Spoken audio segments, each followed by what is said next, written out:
आपण प्रत्येकजण आपापली एक विशिष्ट महत्वाकांक्षा बाळगून आयुष्य जगत असतो.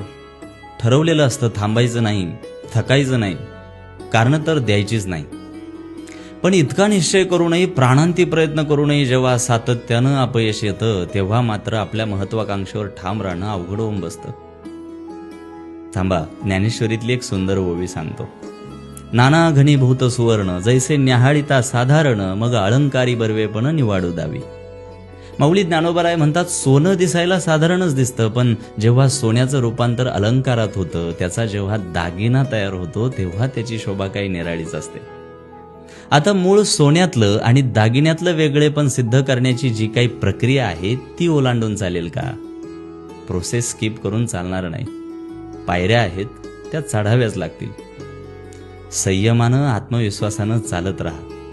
चांगला दागिना तयार व्हायला वेळ लागत असतो.